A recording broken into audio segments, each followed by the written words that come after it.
आसंतु नजर पकाइबा आज दिनर किछि गुरुत्वपूर्ण खबर उपरे। प्रथमे रही हेडलाइंस।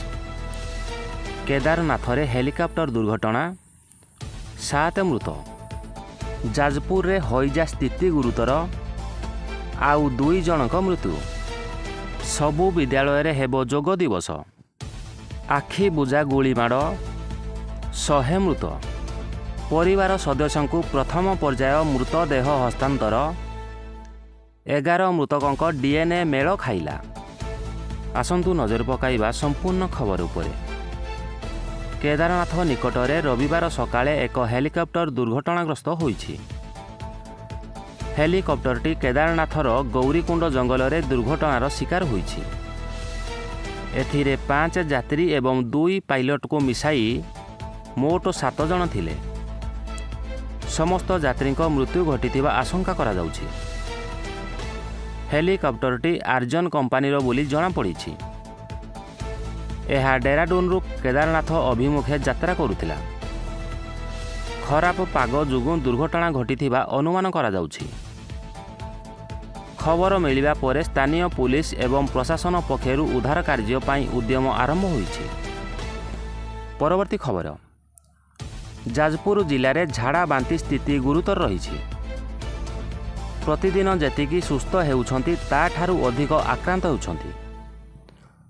शनिवार दानगदी ब्लॉक तराइलो ग्राम रे गेलेही पात्र 72 वर्ष एवं जाजपुर टाउन रो मदन मोहन सेनापति 62 वर्षंकर मृत्यु पर संख्या 14 छुईंची।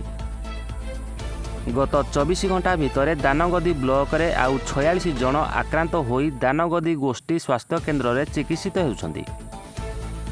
तराइलो ग्रामर गेलेही पात्र 72 वर्षंक मृत्यु घटिछि। रानीपड़ा पंचायत कंकड़ाझर गाँवर मिनती पेरेई 27 वर्ष तांकर अवस्था गुरुतर हेबारु तांकु जिला मुख्य चिकित्सालय स्थानांतर करा जाइछि। संध्यारे चिकित्साधीनक मध्यरु सुस्थ हेबा परे 13 जन को छाड़ी दिया जाइछि। तराइलो गाँव में प्रशासन पक्षरु एक अस्थायी स्वास्थ्य शिविर चालू रही।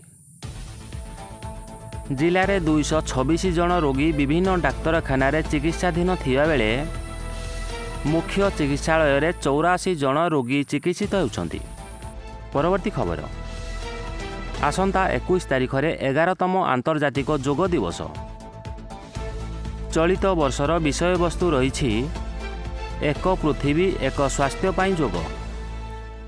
प्रधानमंत्री नरेंद्र मोदी नेतृत्व में चलित वर्ष ऐतिहासिक जोग संगम सकाळ 6:30 7:45 पर्यंत देशव्यापी विभिन्न स्थान में अनुष्ठित हेबो। सुस्थ जीवन पाई जोगर लाभ संपर्क में पिला माने जानिबा उद्देश्य रे एथर राज्यर समस्त विद्यालय रे आंतर्जातिक जोग दिवस पालन पाई निष्पत्ति निया जाइछि। केंद्र शिक्षा मंत्रालय विद्यालय शिक्षा और साक्षरता विभाग पक्षरु ए नै सबु राज्य को निर्देश दिया जिबा परे राज्य रे विद्यालय स्तर रे जोग दिवस पालन पाई तत्परता प्रकाश पाइछि। परवर्ती खबर। नाइजेरिया रे गणहत्या, अति कम रे 100 जनकर मृत्यु होइथिबा सूचना मिलिछि। बंधुकधारी माने अचानक भावे आसी साधारण लोकंक उपरे गुलीमाड़ करथिले। एपरिकी गुलीमाड़ करिबा सह बंद कोठरी रे लोकमानंकु जियंता जाली देइछंती। मृतकों मध्य अधिकांश चाषी होइथिबा सूचना मिलिछि। नाइजेरिया बेनु राज्य रे एभली अघटन घटिछि। परवर्ती खबर। अहमदाबाद एयर इंडिया विमान दुर्घटना रे प्राण हराइथिबा यात्री मानक मध्यरु 11 जनकर डीएनए मेल खाइछि। हॉस्पिटल कर्तृपक्ष आज डीएनए परीक्षा आधार रे प्रथम मोर शरीर परिवार सदस्यों को हस्तांतर करिसंती। प्रोटोकॉल अनुसार मृतदेह गुड़ी को संपूर्ण डीएनए जांच परे ही हस्तांतर करा जिवो। तेबे पूर्वरु 8 मृतकों को सेमानक परिवार सदस्य एवं संपर्कीय चिन्हट करिथिबारु डीएनए टेस्टर आवश्यकता नथिला। तेणु उक्त 8टी मोर शरीर को सेमानक परिवार सदस्यों को पूर्वरु हस्तांतर करा जाइथिला। शनिवार डाक्तर माने कहिसंती ଦୁର୍ଘଟଣା ସ୍ଥଳରୁ ପ୍ରାୟ 270ଟି ମର ଶରୀର ଅଣାଯାଇଛି। କିଛି ମୃତ ଯାତ୍ରୀମାନଙ୍କର ସମ୍ପର୍କୀୟ ବିଦେଶରୁ DNA ଟେଷ୍ଟିଂ ପ୍ରକ୍ରିୟା ପାଇଁ ଆସୁଛନ୍ତି। DNA ଚିହ୍ନଟ ପ୍ରକ୍ରିୟା ବିଳମ୍ବ ହେଉଥିବାରୁ ଏଯାବତ୍ ସରକାରୀ ଭାବେ ମୃତ୍ୟୁ ସଂଖ୍ୟା ଘୋଷଣା କରାଯାଇନି।